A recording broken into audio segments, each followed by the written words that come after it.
Salvador, divino Redentor, me postraré ante ti.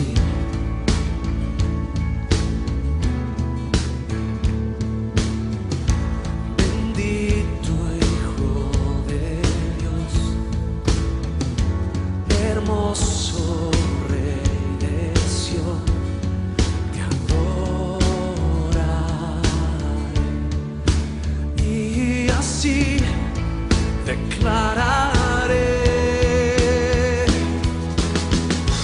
eres Rey de los cielos, eterno Dios, exaltado por siempre, Jesús Señor. Tú gobiernas en toda la creación, oh Cordero inmolado, eres Señor. Las naciones enteras se postrarán y tu nombre por siempre bendecirán. Por los siglos tu gloria nos llenará y veremos tu fuerza y majestad. Yeah. Yeah, yeah.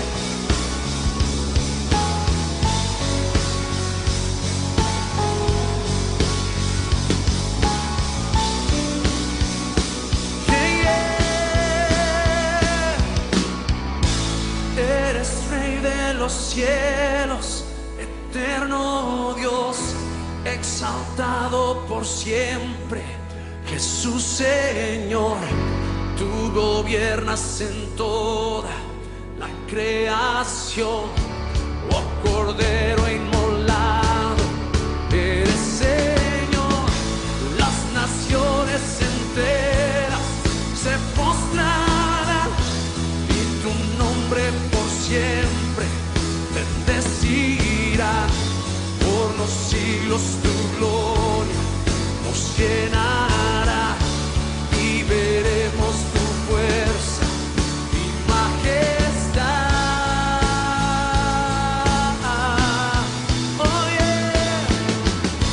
Eres Rey de los cielos, eterno Dios, exaltado por siempre, Jesús Señor. Tú gobiernas en toda la creación, oh Cordero inmolado, eres Señor. Las naciones enteras se postrarán y tu nombre por siempre bendecirán. Por los siglos tu gloria nos llenará y veremos tu fuerza y majestad. Oh yeah, yeah. Si te exaltamos, Cordero de Dios,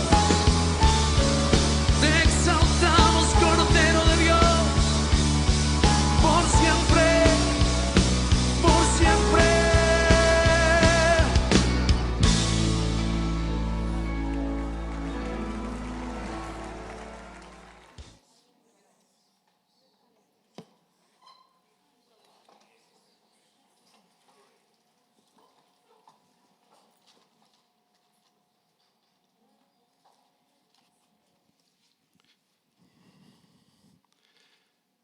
Buenas noches una vez más.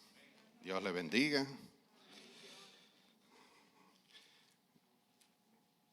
Nosotros queremos que este material que estamos dando aquí se está publicando pero el material también está disponible en la página de la iglesia, que pueden accesar a él para que lo estudien. No solamente que tomen la clase aquí, sino que sigan escudriñando y que sigan queriendo saber más de este tema. Vamos a entrar hoy en un tema desagradable y difícil. Yo quisiera estar ahí sentado y que esté otro aquí. Porque es un tema que a nadie le agrada. Porque a nadie le gusta que le digan que está mal ni que es malo. Y eso es lo que somos, malos y depravados. Y el que no le guste, ese es el peor.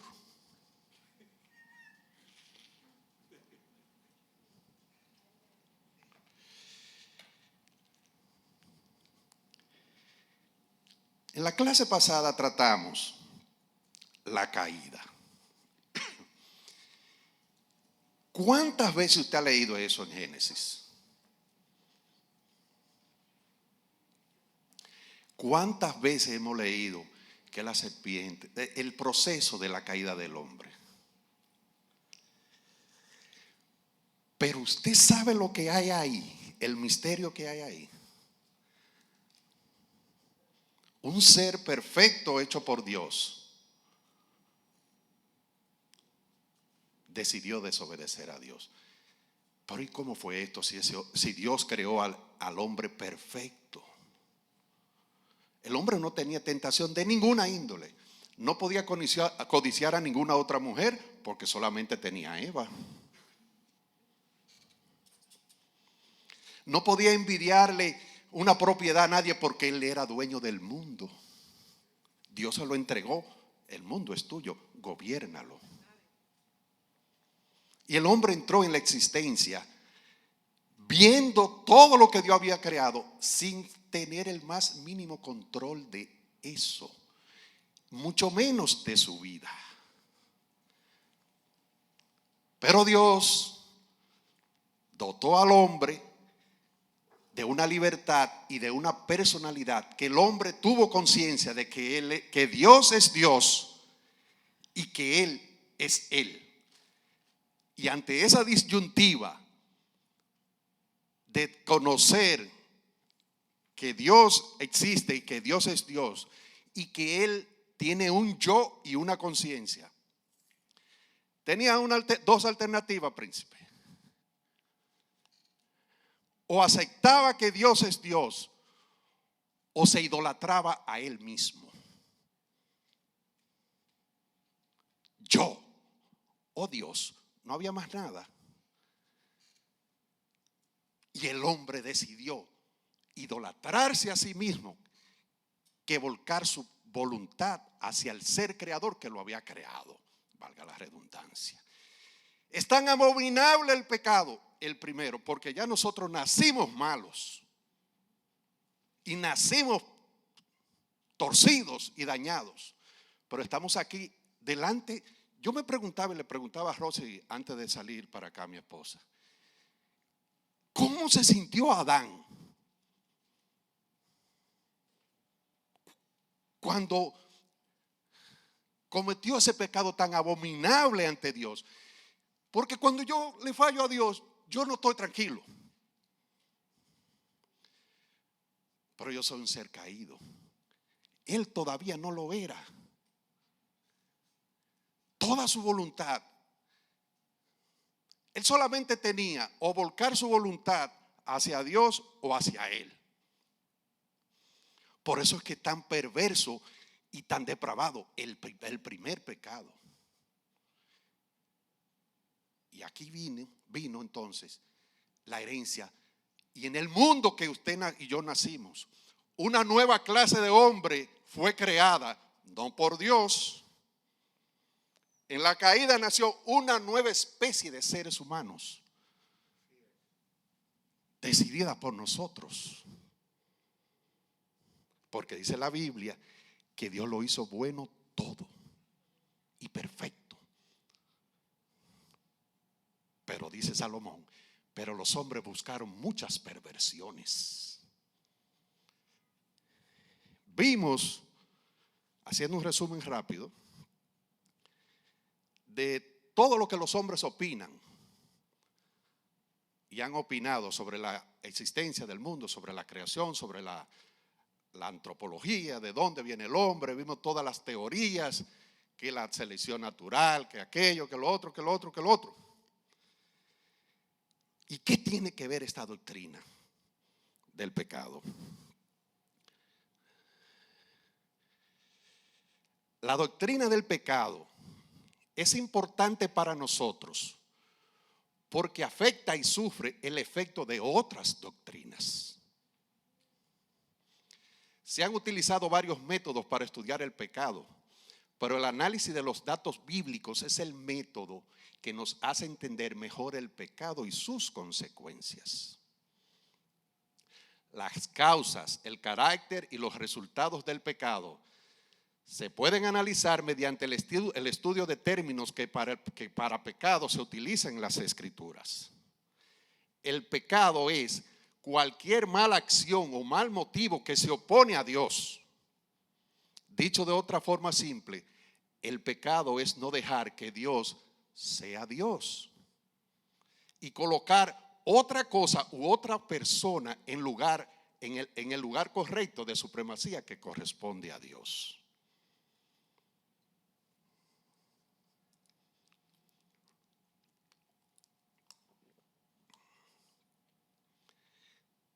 El pecado que cometió Adán es el que todos vivimos cometiendo diario.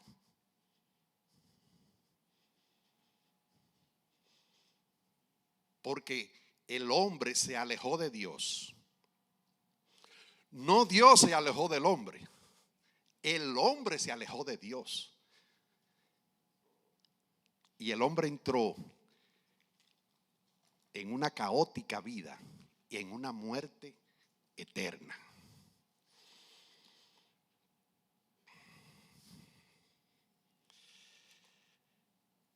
¿Qué sigue diciendo? La doctrina del pecado es muy importante y muy controvertida. Es importante porque afecta y recibe la influencia de muchas otras áreas de la doctrina. Nuestro punto de vista sobre la naturaleza de Dios influye en nuestra manera de entender el pecado. Si Dios es un ser muy alto, puro y exigente, espera que los seres humanos sean como Él. Dios no conoce otro estándar que el estándar divino. De ahí, cuando la Biblia dice, no hay justo ni aún uno, no hay quien haga lo bueno, ni siquiera uno. Pero yo conozco gente buena y usted también. Yo puedo decir que mi papá fue un hombre decente y el papá del pastor y el papá de ustedes probablemente. Yo he hablado por el mío. Era un hombre decente. Y ante los ojos humanos, pero todo el mundo hablaba bien de Felipe. Pero para el estándar divino no calificaba. Ni él ni nadie.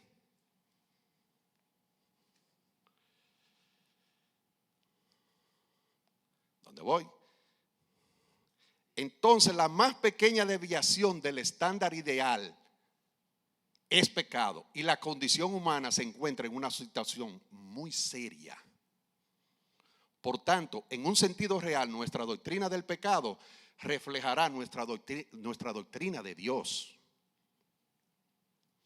Nuestra manera de entender la humanidad también afecta nuestra manera de entender el pecado. Por eso es que es importante la antropología bíblica para saber quiénes somos y de dónde venimos.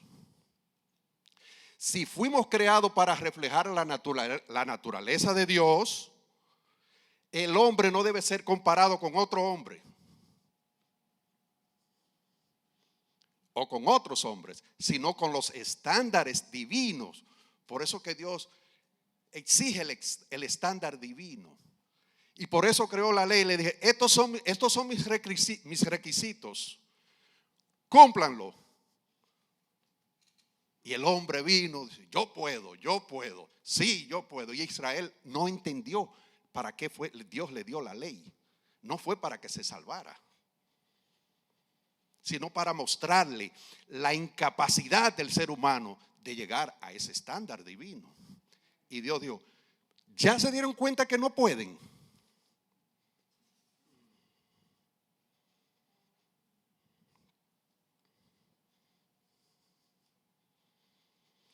Todo lo que no sea alcanzar ese nivel es pecado. si los humanos son seres libres, o sea, que no están determinados simplemente por fuerzas de la naturaleza, entonces son responsables de sus acciones. Y sus debilidades serán tratadas con más severidad que si una fuerza determinante controlara o limitara fuertemente la capacidad de escoger o actuar. Nuestra doctrina de la salvación se verá fuertemente influenciada por nuestra forma de entender el pecado. Y esto es lo que vamos a enseñar en este instituto bíblico. ¿Cómo se salva un hombre? ¿En manos de quién está la salvación de un ser humano? ¿Y qué usted está predicando para que un ser humano se salve y venga a Dios? Porque si un humano es básicamente bueno, como hay personas que creen eso, con su capacidad intelectual y moral esencialmente intacta, cualquier problema con respecto a Dios será relativamente menor. Por otra parte, si los humanos son corruptos y rebeldes, como lo son, y como la Biblia lo dice, se necesitará un cambio más radical en la persona. Por lo tanto, cuanto más severa sea nuestra concepción del pecado, más sobrenatural será la salvación que necesitamos. Un acto de desobediencia trajo como consecuencia una alteración sobrenatural de todo lo que Dios creó, del universo entero y de la misma vida. Un acto de desobediencia alteró el orden divino de las cosas creadas. Y un acto divino sobrenatural solamente puede restaurar al principio de cómo Dios creó todo. Más nada. Cuando vemos la complejidad de la salvación y el sacrificio de la cruz, tenemos que concluir qué tan grave fue lo que hicimos. Que Dios tuvo él mismo que intervenir. Es grave entonces.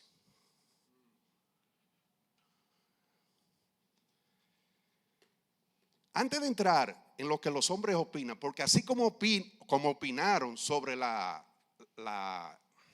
el origen de las cosas, pues a la teoría de la evolución y a todo lo que no creen en la creación ni en el orden divino de las cosas, tienen que inventarse cómo responder a la existencia del mal, porque a todos, ateos y no ateos, creyentes y no creyentes, el mal nadie lo puede esconder. Los hombres se matan uno con otro, envidian, aborrecen, pero no en personas adultas. Usted coge dos niños y le pone un juguetico al otro y usted lo ve entre ellos inocente, que no le quiere dar el juguetico al otro, porque nacemos torcidos. ¿Qué es el pecado? Y queremos reiterar, porque el Señor nos confirmó aquí lo que me había hablado. Denuncia el pecado y la gravedad del pecado, pero haz énfasis en la obra redentora que elimina el pecado. Porque una hermana aquí se me acercó y me habló de eso. Y yo dije, wow, ya yo lo había sentido. Pero hay que denunciar la gravedad y la condición crítica de todos los seres humanos que nacen en este mundo. Un corto video de 3 minutos. ¿Qué es el pecado?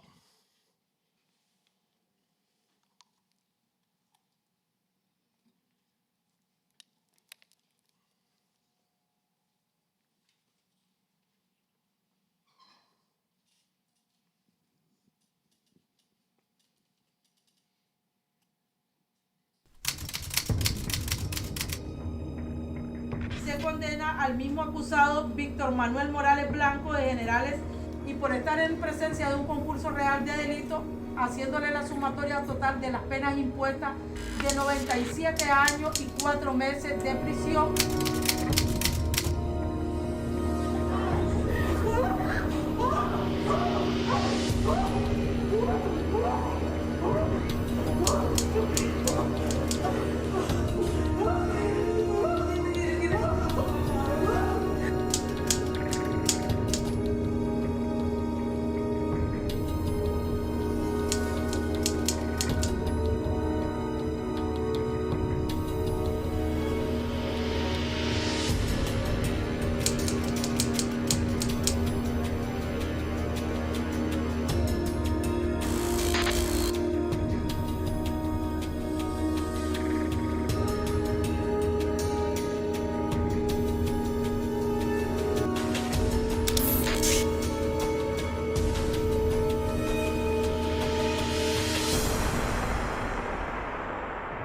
habíamos escuchado que esta es una de las cárceles más duras y seguras de México, pero la realidad definitivamente supera la ficción.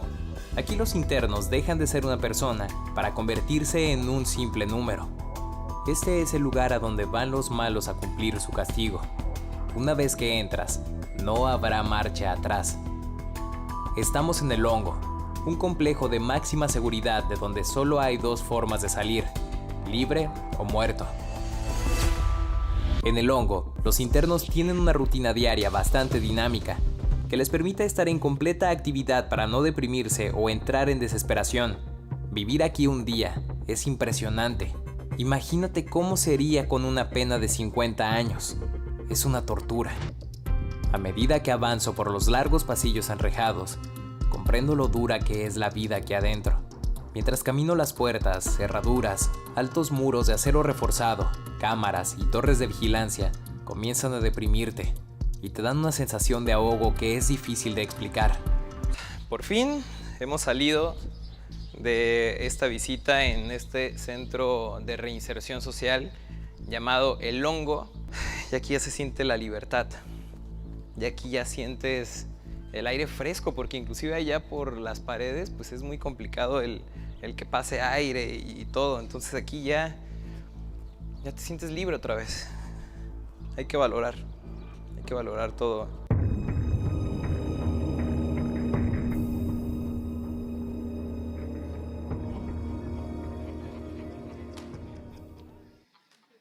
Aleluya.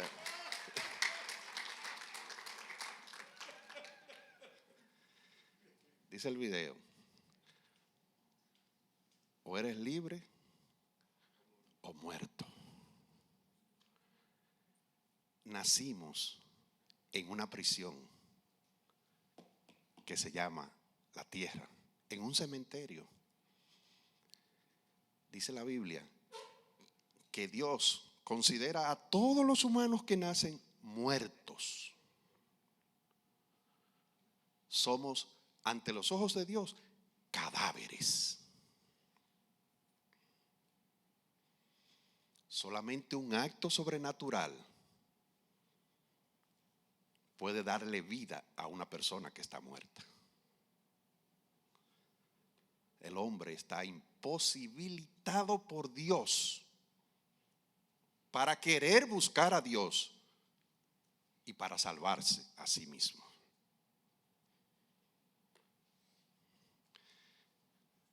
El objetivo que queremos es llevarle a su conciencia, a su vida, la gravedad del pecado y de nuestra situación delante de Dios. Y luego, mucho más adelante, cuando entremos a otra teología, vamos a ver por qué fue que vino Cristo y por qué tuvo que morir en una cruz. ¿Qué dicen los hombres acerca de este problema que vemos a diario? Una nueva clase de seres humanos nació cuando fallamos en el capítulo 3 de Génesis. Dios no creó este mundo que usted y yo nacimos. Usted va a decir, pero usted está diciendo que fue Dios que creó todo. Sí, pero Él lo creó bueno y bueno en gran manera. Y nosotros decidimos dañarnos y alterar el orden divino. Para poder entender el pecado, hay que primero conocer quién es Dios. Por eso yo quiero insistir, después de este curso, que demos la doctrina de quién es Dios y cómo es Dios. Cuando usted conoce e intimida con ese ser tan grande y todopoderoso, le voy a dar una clave. No hay que insistir, deje de pecar, no haga esto, no haga aquello, usted no puede, usted sabe que no puede. Le voy a decir, yo voy a insistir, ame a Dios, conozca a Dios, guste a Dios, conócelo, intimida con Dios. y tú vas a aborrecer el mal. Te vas a negar. Tu naturaleza va a seguir insistiendo. Porque qué cosa. Cuando yo veo a Nahum en el espejo, le voy a decir algo. Yo me tengo miedo a mí. Al Nahum Adán. Al Nahum adámico. Le tengo terror. Pero veo un Nahum nuevo. Un Adán nuevo en Cristo. Que pelea con ese Adán adámico y no deja que ese Adán y ese Nahum viejo me domine. Y esta es la gran contradicción de un verdadero creyente. El que no tiene esa lucha, al final lo invitamos a conocer a Cristo.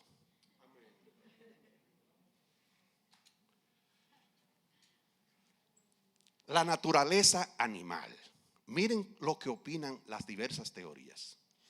Un concepto de la fuente del pecado considera que los humanos han evolucionado a partir de los animales y por tanto poseen una naturaleza animal con impulsos que todavía persisten de periodos anteriores. Como todavía siguen evolucionando, esos impulsos están en declive y la humanidad es menos pecadora ahora que en el pasado. Wow, ¿usted conoce ese mundo? Yo no lo conozco. Porque yo veo que el mundo cada vez va de mal en peor, y de mal en peor, y de mal en peor. El hombre resistiéndose a Dios, a lo que Dios ya ha establecido y ha declarado. Desde la publicación del origen de las especies de Charles Darwin en el 59, la creencia de sus teorías se había extendido gradualmente a áreas distintas a las meramente biológicas. Por ejemplo, se pensaba que las distintas religiones eran el producto de largos periodos de desarrollo. Basándose en el estudio del desarrollo de las religiones, se concluyó que la religión hebrea era producto de un proceso evolutivo y que había tomado la mayoría de sus principales conceptos de las religiones de los pueblos de su entorno. Frederick Tennant, ¿qué dijo? Considera la doctrina de la caída, esto es, la creencia de que el hombre se rebeló libremente y cayó de un estado de rectitud original, como dice la Biblia, como una explicación conveniente adoptada para la teología y a veces por la filosofía para explicar el extendido fenómeno del pecado. Aunque la creencia ha sido popular, Tennant afirma que no hay justificación para introducir la enseñanza bíblica posterior en la historia primitiva de la raza humana. Distintas ciencias y disciplinas actuales hacen que sea imposible creer que hubo un estado original de rectitud en el hombre. Tennant señala que también hay un problema si se intenta reconciliar dos proposiciones que surgen de la experiencia del creyente: lo común e incluso lo universal del pecado y el sentido de culpabilidad. El pecado es universal, sin embargo, se escoge individualmente y por lo tanto el pecador es culpable. No entendía eso, ni lo quería aceptar. Otto Flederer encuentra el pecado en los impulsos naturales del hombre que sobreviven de un estado más primitivo. Todos los seres vivos, incluidos los seres humanos, tienden a satisfacer sus impulsos naturales. Así como un animal tiene un impulso de procrear, pues el impulso sexual en el hombre también es lo mismo. Eso no hay nada, eso es natural. Solo es la expresión del instinto de supervivencia que tienen implantado. Cuando los humanos avanzamos hasta el punto en el que conocemos la ley, estos impulsos no desaparecen sin más. Surgen los conflictos. Ya no somos esclavos de los impulsos animales, sino que hemos desarrollado suficiente libertad de voluntad como para controlarlos. Flederer denomina pecado a todo fracaso en el intento de que una naturaleza más alta y racional domine estos impulsos naturales y cualquier desistimiento consciente de esta lucha. Ansiedad por finitud, son varias, pero yo solamente escogí algunas. Y quiero decir que nos movimos de la teología de Hodge a la de Millard Erickson, que casi la vamos a tener por entera en esta parte del Instituto Bíblico. Me gusta porque es equilibrado y va en la parte sin irse a los extremos. Y decidí que pasáramos a estudiar esta teología. ¿Ve el problema dónde voy? En su evaluación de la condición humana, Niebuhr sigue el pensamiento de Albert Rich, que vio la supresión de esta contradicción como el objetivo de todas las religiones. Para Niebuhr, esta contradicción no es pecado, pero es la ocasión para el pecado, aunque no su causa. Esta situación no tiene por qué conducir al pecado, aunque a menudo lo hace. El estado espiritual inevitable de cualquier ser humano se encuentra ante la situación paradójica de la libertad y la finitud. Libre albedrío en un ser limitado en el tiempo. Es la experiencia subjetiva de la tentación. La ansiedad es la descripción interna del estado de la tentación. Sin embargo, a este estado no hay que identificarlo con el pecado, porque siempre existe la posibilidad de que la fe perfecta lo depure de su tendencia de autorreafirmación pecadora. Los que ponen toda su confianza en Dios encuentran una seguridad completa. Por lo tanto, la ortodoxia siempre ha considerado el no creer, la falta de confianza, como la raíz del pecado.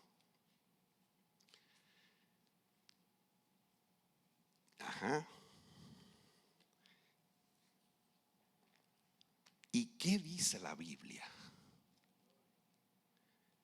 de nuestra desgracia adquirida en la rebelión del Edén? Es importante para nosotros porque afecta y recibe el efecto de otras doctrinas. Ya eso lo vimos. El pecado es cualquier mala acción o mal motivo que se opone a Dios. Dicho de forma simple, el pecado es no dejar que Dios sea Dios. ¿Qué términos en el Antiguo Testamento, cuáles nombres se utilizaron los escritores para identificar lo que es el pecado? Número 1, chata. En todas sus formas, esta palabra básica para designar el pecado ocurre cerca de 522 veces en el Antiguo Testamento. Su significado básico es errar al blanco. ¿Usted ha visto en los muñequitos cuando ponen un centro, una diana y una flecha y usted apunta y lanza? Cuando no da en el centro, eso es errar al blanco. Así identifica esta palabra lo que es el pecado. Pero errar al blanco también implica dar en algún otro lugar. Cuando uno yerra la marca correcta y por ello peca, también le da la marca incorrecta. La otra palabra es ra.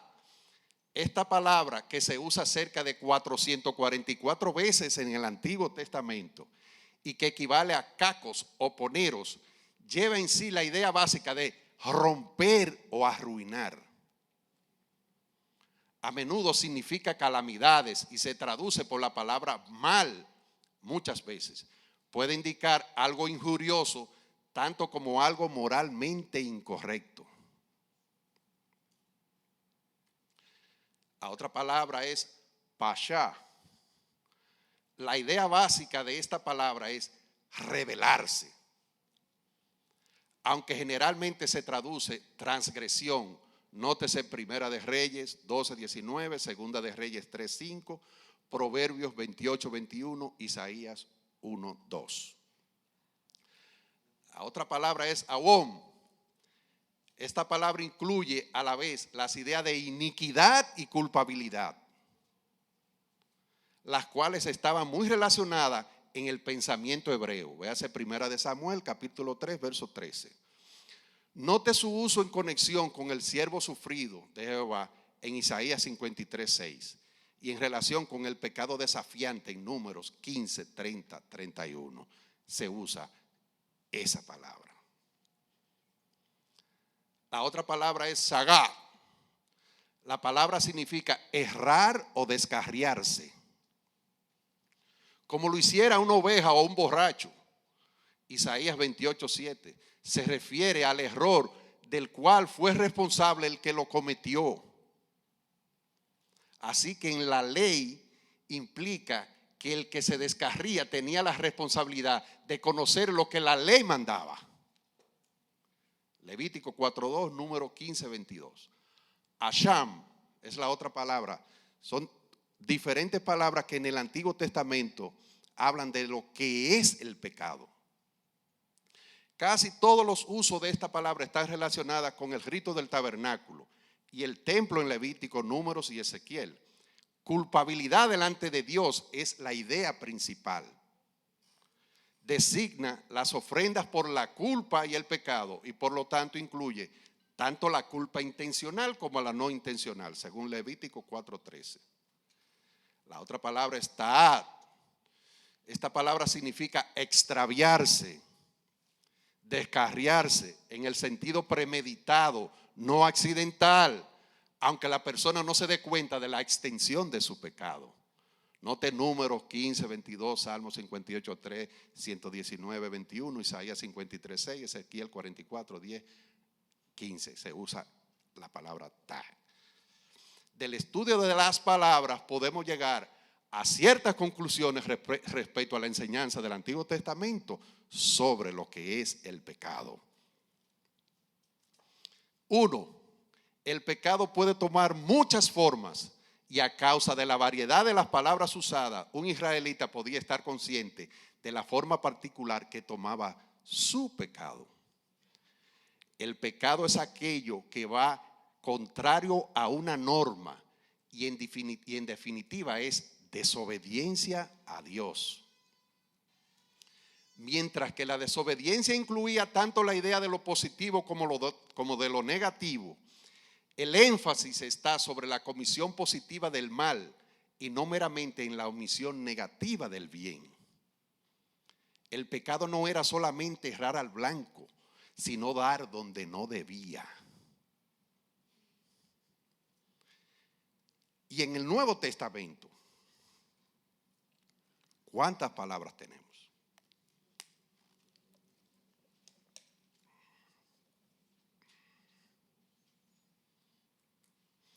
En el Nuevo Testamento emplea al menos 12 palabras griegas que se relacionan con el pecado. La primera es kakos, con la connotación de malo. El adverbio se usa algunas veces en alusión al mal físico, es decir, enfermedad. Por el adjetivo usualmente indica un mal moral, según esas citas bíblicas que estamos viendo ahí. Mateo, Marcos, Hechos, Romanos y Primera de Timoteo. La segunda palabra es poneros. Este es un término básico para el mal y casi siempre indica mal moral. Mateo, Hechos, Romanos, Tesalonicenses, Hebreos, Juan, etc. También se le aplica a Satanás. Primera de Juan 2:13, 14, 5, 18 y posiblemente en Mateo 6:13 y Juan 17:15. Y a los demonios que son llamados espíritus malos. La otra palabra es acebes, con el significado de impío. Esta palabra aparece mayormente en Segunda de Pedro y en Judas, referente a los apóstatas impíos. A los no salvos se le denomina impíos en Romanos capítulo 4, 5 y 6. Ocasionalmente aparecen con otras palabras que denotan pecado, según esa cita. La próxima palabra es enochos. La palabra significa culpable y usualmente se refiere a alguien cuyo crimen merece la muerte.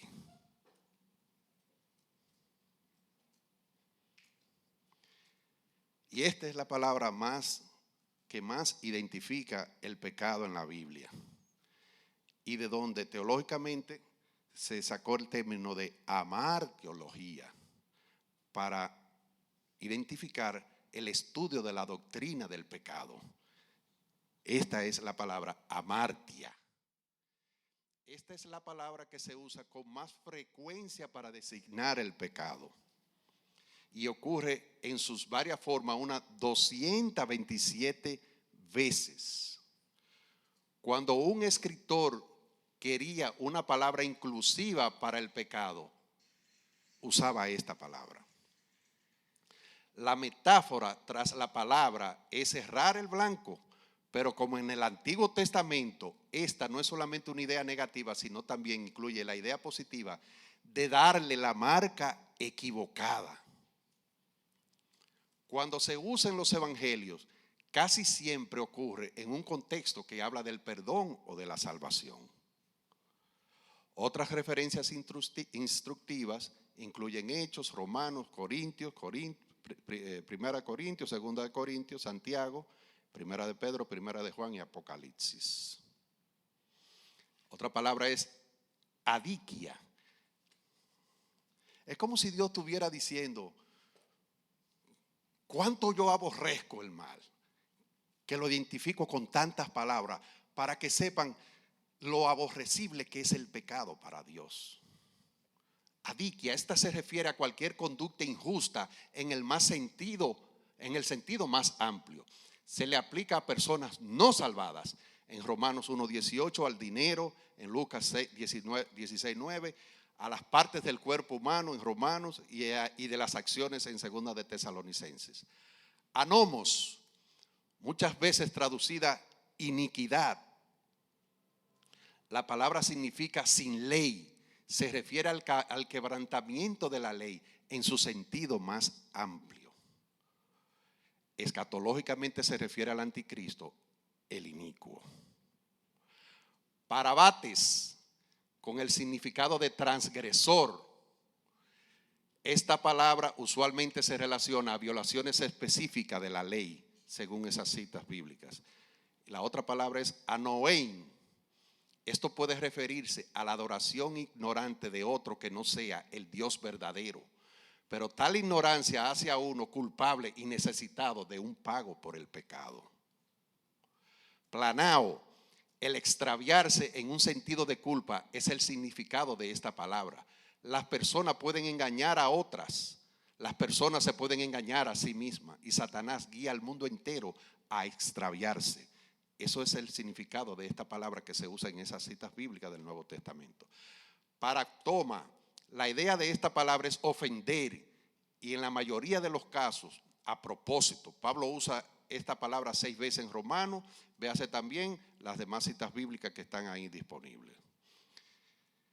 Hipócrisis, la palabra incorpora 3 ideas: interpretar falsamente como un oráculo pudiera hacerlo, aparentar como lo hace un actor y seguir una interpretación que se sabe que es falsa.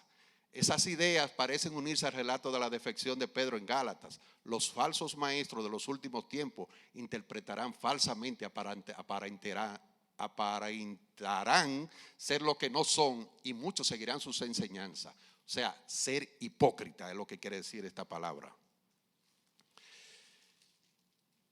Varias conclusiones que se pueden sacar del estudio de la doctrina del pecado. Siempre existe una norma clara contra la cual se comete el pecado. En definitiva, todo pecado es rebelión positiva contra Dios y transgresión a sus normas.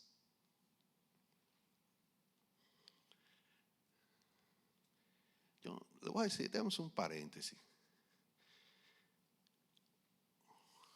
Antes de venir yo fui tocado con este estudio. Lo he dado muchas veces aquí y me ocurre lo mismo.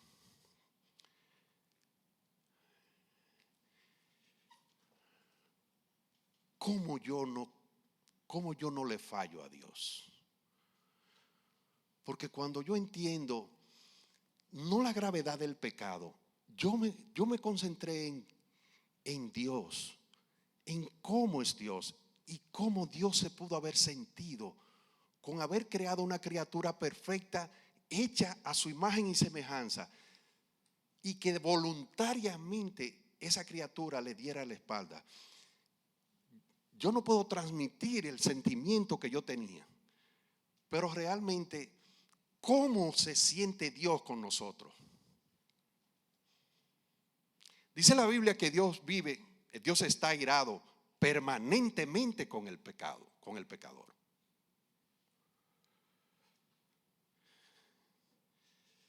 ¿Cómo frenarme para no fallarle a Dios? Y yo le pedía, déjame conocerte más, Señor. Yo quiero conocerte más porque siento angustia cuando le fallo.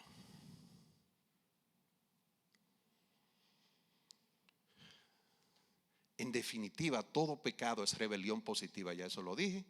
El mal puede asumir una variedad de formas. La responsabilidad del hombre es definida y claramente comprendida. Somos responsables por nuestras acciones. No os engañéis, Dios no puede ser burlado. Todo lo que el hombre sembrare, eso también segará. El que siembra para la carne, de la carne segará corrupción. El que siembra para el espíritu, del espíritu segará vida eterna. Olvídese que Dios no está, ya Dios dictó una sentencia. Usted siembra para la carne, espere las consecuencias de esa siembra. O usted pretende que si usted siembra yuca, ¿va a cosechar manzanas?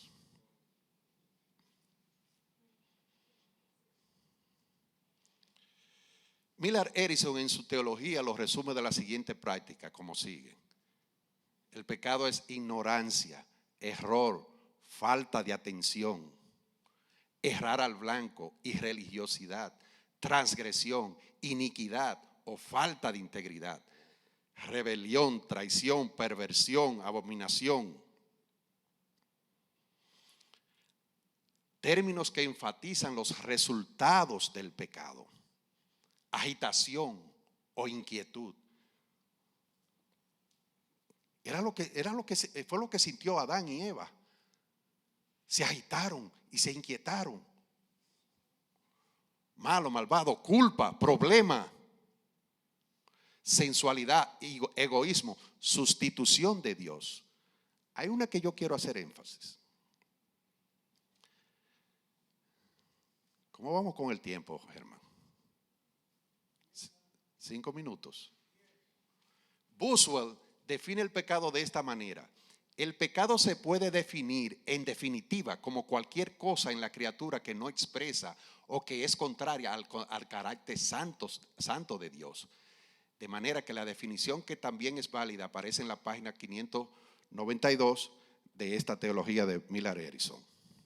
El pecado es cualquier falta de conformidad, activa o pasiva, con la ley moral de Dios. Puede ser un acto o un pensamiento. De hecho, normalmente el pecado comienza con un pensamiento. Y hablábamos en la clase anterior que cuando Eva razonó lo que Satanás le había dicho, ya ella había pecado. Cuando ella tomó del fruto, lo agarró y lo comió, ya ella lo había concebido en su mente con los deseos de los ojos, los deseos de la carne y la vanagloria de la vida. El pecado primero entra siempre con un pensamiento y se anida. Y si no lo reprendemos, como lo dice, Dios no tienta a nadie, sino que cada uno es tentado de su propia concupiscencia, es atraído y seducido. Y el pecado, ¿cómo dice? Esa otra parte. Habiendo concebido, da a luz la muerte. La paga del pecado es la muerte. Y vamos a hablar extensamente de la muerte en las consecuencias del pecado.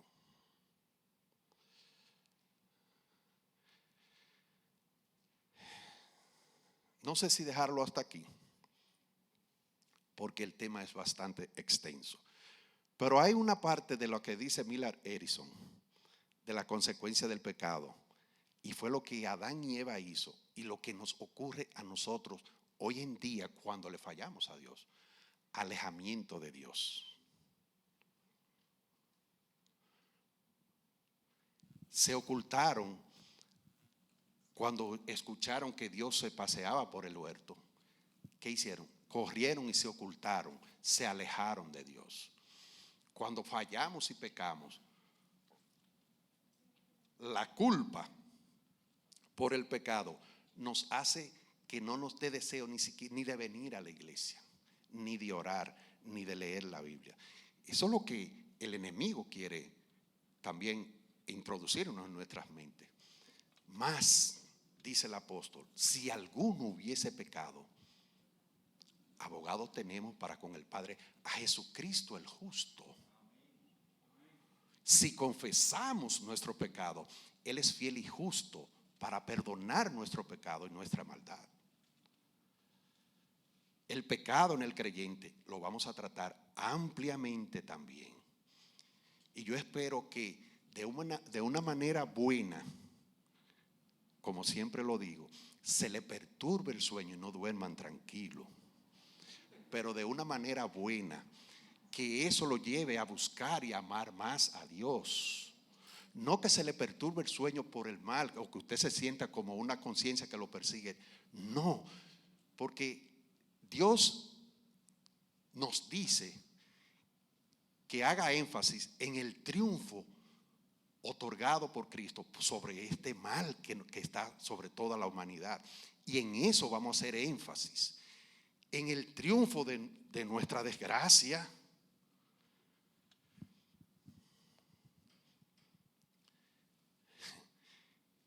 Cuando usted mire la cruz y cuando usted lea lo que Cristo hizo, mírese a usted ahí. Mírese cada quien, que ese era mi lugar. Qué complejo es Dios. ¿Por qué tenía que ser así? ¿Qué yo puedo hacer para salir de esa prisión? Como dice el documental que vimos. El pecado es una prisión de la cual tú no tienes la llave para salir. Ni aunque quieras. Pero si quiere, Dios quiere. Porque todo descansa en el poder salvador de Dios a través de Cristo. Nosotros no podemos hacer nada. Pero hay buenas noticias sobre esta situación calamitosa y grave en que nacemos todos los seres humanos en esta vida. Todo ser humano que nace torcido y está condenado al infierno. Si me van a hacer la pregunta, ¿y los niños que son inocentes y mueren en inocencia? Dios es el juez justo, y concuerdo con Millard Erickson. Porque Jesús puso a un niño como ejemplo y dijo, el que no es como un niño no entra en el reino de los cielos. Entonces él consideró a un niño todavía incapaz de cometer un pecado de conciencia. Y como Él es el juez justo, pues Él es el que sabe cómo juzgar cada caso. Pero nacemos dañados y torcidos y en un cementerio. Y como ha dicho el pastor, vaya a un cementerio y predíquele a los muertos a ver qué le van a decir.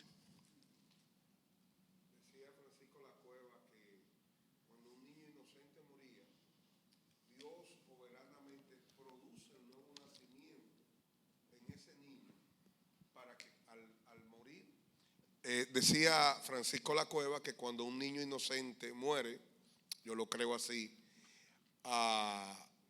el Dios soberanamente produce un nuevo nacimiento en ese niño para que al morir pueda entrar al reino de los cielos o entrar a la presencia de Dios, porque es imposible, Cristo lo estableció, que para entrar al reino hay que nacer de nuevo.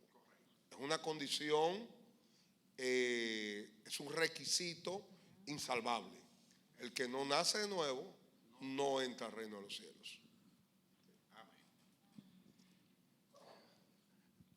Yo veo como mucha cara así, como espantada. Duerma tranquilo, hermano. Su vida descansa en Dios. alabe a Dios y dele toda la gloria a Él. Amén. Hacemos una pausa y seguimos la clase el próximo lunes, porque el tema es muy amplio y queremos que usted reciba esta clase y tenga una mayor conciencia de pecado a través de las Escrituras y el remedio para el pecado, para que usted sea un predicador de acuerdo a la santa doctrina de las santas Escrituras.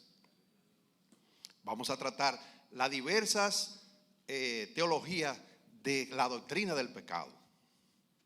Vamos a ver a Pelagio, a Abelardo, a Agustín, a Calvino, lo vamos a ver todo lo que ellos opinaron. Y vamos a tratar nuestra posición, que es, me gusta lo que Millard hizo, es una línea moderada, ni allá al extremo ni aquí al extremo, muy bíblico. Bien, así que hagan sus preguntas y dejen el miedo. Esto es una sonrisa. Sí. Es importante que entendamos que el hombre caído sin Cristo tiene tres condiciones: es incapaz, es insensible y es ignorante. Incapaz de salvarse, insensible porque está muerto pero no sabe que está muerto, y es ignorante porque no sabe lo mal que está. Algunos se creen salvos estando condenados. Es como que usted tiene un cáncer terminal y usted cree que está en salud, o que usted esté en una condición de mortandad y usted cree que está vivo. El hombre sin Cristo, caído sin Cristo, es incapaz, no se puede salvar a sí mismo, no puede dominar el pecado lo domina a él, es insensible, está muerto, le aburre la iglesia, le aburre lo de Dios, y es ignorante, no sabe lo mal que está y en el grave peligro que está. Tiene esas tres condiciones. Sus preguntas, hermano. Siéntanse libres de preguntar lo que ustedes quieran. Ahora, hay predicadores que son humanistas, que dicen que todo lo podemos. No, que todo está bien. Sí. Lo que ocurrió en el Edén, solamente un acto sobrenatural producido por Dios nos puede llevar a nuestra condición antes de pecar.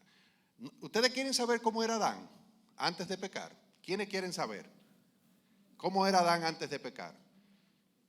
Exactamente como era Cristo. Esa era nuestra humanidad antes de la caída. Como fue Jesús, así era Adán antes de pecar. Jesús es el postrer Adán. Amén. A ver, hermano.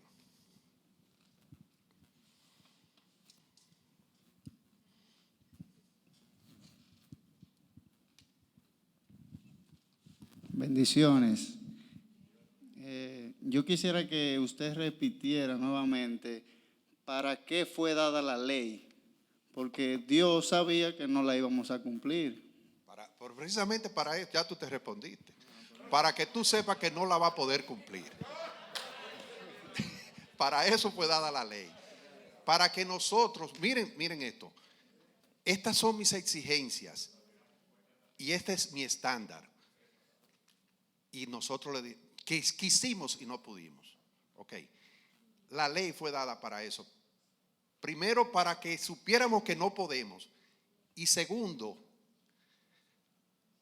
para eliminar el orgullito que se le metió a los hombres antes de rebelarse contra Dios, para eliminar la jactancia. Porque si tú pudieras cumplir lo que Dios dice y yo no, tú me vas a ver a mí como un gusano. De hecho, hay gente que ven a otros como gusanos. ¿Y qué hizo Dios? Nos metió a todos en un saco y dijo: están todos podridos y perdidos. Para que nadie se le ocurra, yo sí. Porque hay que desmitificar que el que se para aquí o el que predica allá está por encima del que está ahí. Eso no es verdad. Ante los ojos de Dios somos igualitos. Es más, a quien primero le ministra la palabra es que le está exponiendo. Mientras uno va hablando, yo no sé, yo me imagino que a usted le ocurre. La palabra me está dando martillazo a mí. Duro. Y cuando llego a mi casa, Señor, déjame dormir esta noche. Porque el orgullo, Dios quiere erradicarlo de nuestras vidas. Por eso no le permitió al hombre que pusiera ni un chin para salvarse. Le voy a decir que tú aportas para salvarte: tu pecado. Estas son cosas que tienen que quedar claras aquí y que la vamos a enseñar. ¿Cuál es la otra pregunta? Adelante, hermano. Buenas noches, Dios le bendiga. Amén.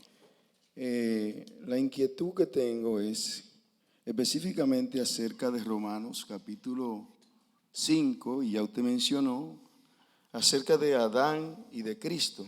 Sí. Ahí en Romanos, en el verso 12 del capítulo 5, Pablo dice: por tanto, como el pecado entró en el mundo por un hombre, Correcto. y por el pecado la muerte, así la muerte pasó a todos los hombres, por cuanto todos pecaron. Ahora el verso 13 dice: pues antes de la ley había pecado en el mundo, pero donde no hay ley, no se inculpa de pecado. Correcto. Y mi pregunta es, por ejemplo, la persona del diluvio, que no había ley, todavía la ley de Moisés no estaba, lo de Sodoma y Gomorra, ¿qué va a pasar? ¿Qué pasará con esa persona? Dice la Biblia que Dios, habiendo pasado por alto en su paciencia los pecados pasados, en estos últimos tiempos nos manda a todos los hombres que se arrepientan. Antes de la ley no había pecado.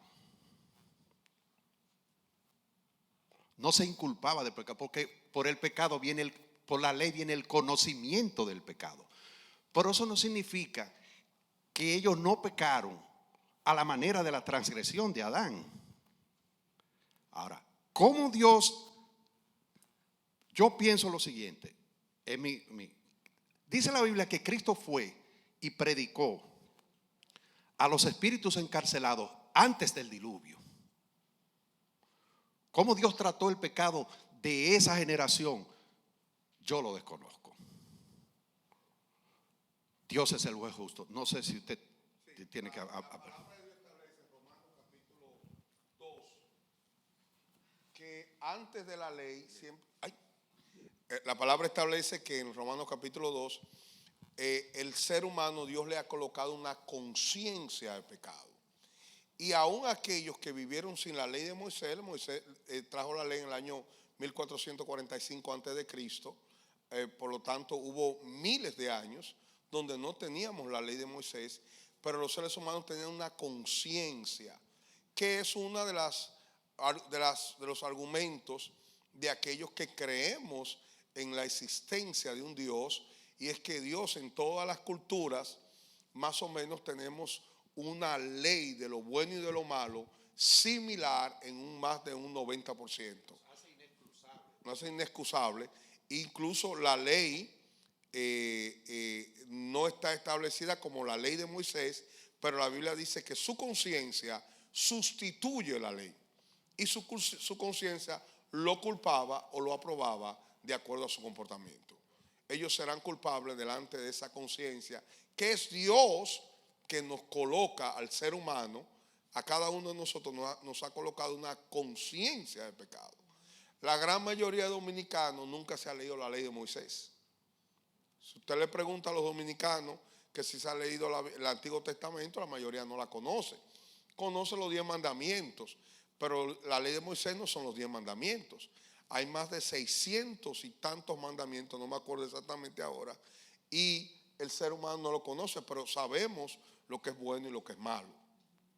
El adulterio, el asesinato, el robo, el engaño, los celos, la mentira. todos nosotros sabemos por una conciencia interna. Usted va a cualquier tribu aborigen de África o de las selvas amazónicas, y usted va a ver que hay unas reglas normativas similares a lo que están establecidos en la ley de Dios, que son lo que estamos hablando. El adulterio era castigado desde hace miles de años. Sí. Yo siempre he dicho, mira, Dios es el juez justo, porque él tocó el tema en cómo esa gente se pudieron haber salvado.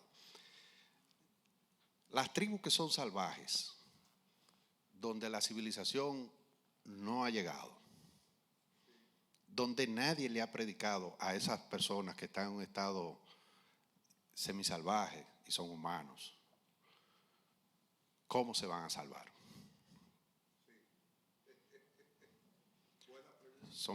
Es una pregunta similar a la que usted hizo. Dios es el juez justo. Ahora, si soy yo y usted que lo juzgamos, de una vez vamos a decir, se van a perder. Pero Dios es el juez justo y Él sabe quién se salva y quién no se salva. Amén. Les recordamos, mis hermanos, que el material que estamos dando, ustedes pueden bajarlo en la página de la iglesia. Amén. Se le dijo al principio, pero vamos a repetirlo: www.triunfadoresencristo.org. Si lo quieren descargar por teléfono, clic en las 3 rayitas del lateral izquierdo. Luego eligen la opción materiales. Luego Instituto Bíblico 2021. Ahí lo descargan. Todos los martes el material de el lunes estará ahí. Si no, revísalo el miércoles porque el líder tiene mucho trabajo. Amén. Amén. Muy bien. Traten de descargarlo, mis hermanos, porque algunos me han abordado y dicho que dónde se consigue el material que estamos dando. Lo vamos a seguir repitiendo, pero ustedes también lo comparten, y a los hermanos que le pregunten, pues díganle cómo obtenerlo. Amén. Continuamos con las preguntas. Ok. Dios le bendiga. Amén. Quiero leer un versículo bíblico en Romanos 1, de 18 al 20, que quizás le da un poquito de... La universalidad del pecado, sí. Le da un poquito de lo último que se ha estado hablando. Dice lo siguiente: porque la ira de Dios se revela desde el cielo contra toda impiedad e injusticia de los hombres que detienen con justicia la verdad, porque lo que es de Dios se conoce, le es manifiesto, pues Dios se lo manifestó, porque las cosas invisibles de Él, su eterno poder y deidad, se hacen claramente visibles desde la creación del mundo, siendo entendidas por medio de las cosas hechas, de modo que no tienen excusa. El hombre es inexcusable. Mire, el hombre, hablamos en antropología aquí en la clase anterior, es un ser moral, con conciencia moral. Todo, como decía el pastor, todas las culturas tienen una conciencia moral de lo que es bueno y de lo que no es, y lo que es malo. Porque el hombre tiene la imagen de Dios distorsionada, pero la tiene. Y al tenerla, es un ser moral creado parecido a Dios. Por eso el hombre nace con una conciencia moral de lo que es malo y de lo que es bueno, en cualquier cultura. Si no hay más preguntas, aquí nos despedimos. Entonces, ¿ya está bien ahí? Bien. Allí hay una. ¿Dónde? Aquí. Sí.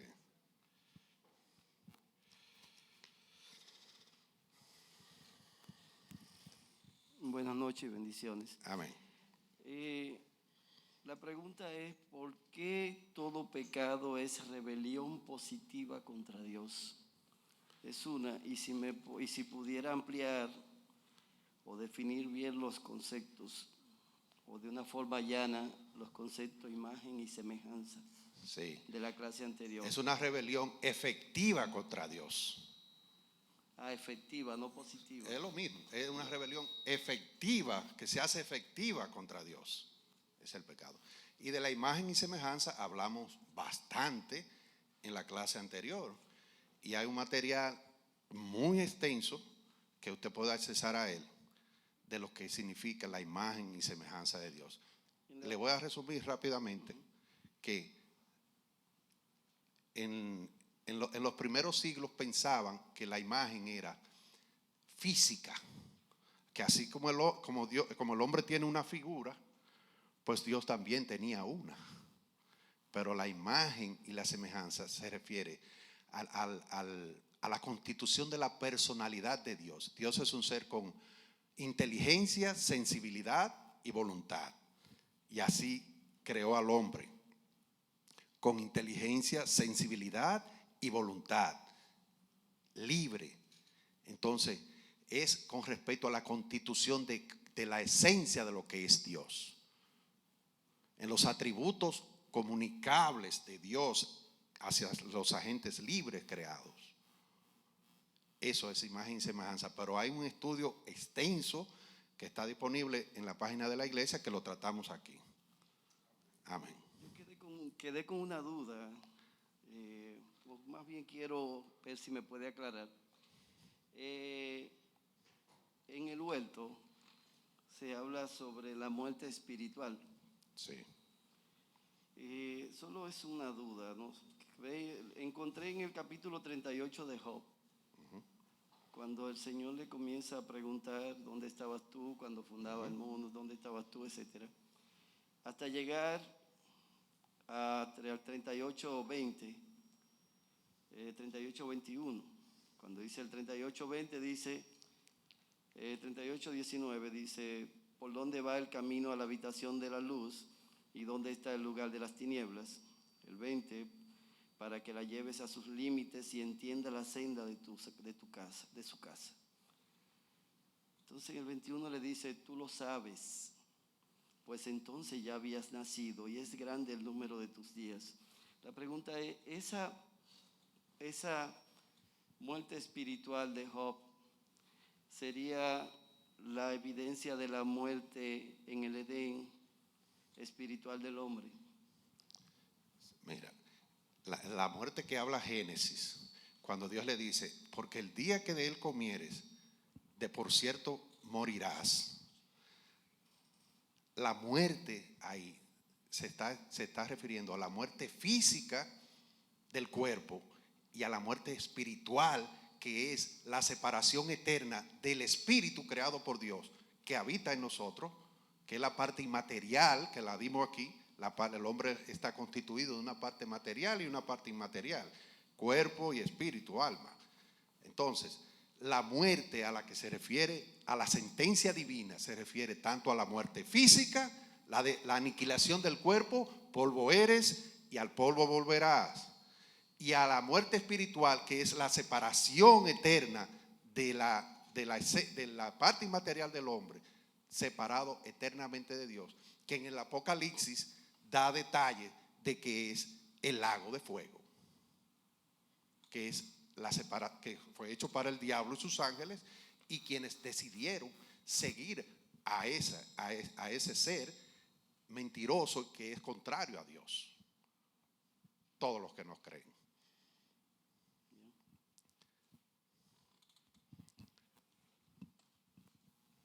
¿A nadie? Pues entonces, ¿tenemos? Sí, vamos a orar. Y recuerde, después de la oración, un pequeño mensaje que le tenemos, el de siempre. Yo quiero que el pastor nos despida en oración. Gracias, amado. Papá, te damos las gracias. Gracias por este banquete de esta noche. Padre, enséñanos y muéstranos la gravedad de nuestro pecado. para poder entender la grandeza de tu salvación. Que tu nombre sea exaltado, Señor. Perdónanos, papá, por ser como somos. Y gracias por ser como eres. Amén, amén, amén. Bendiciones.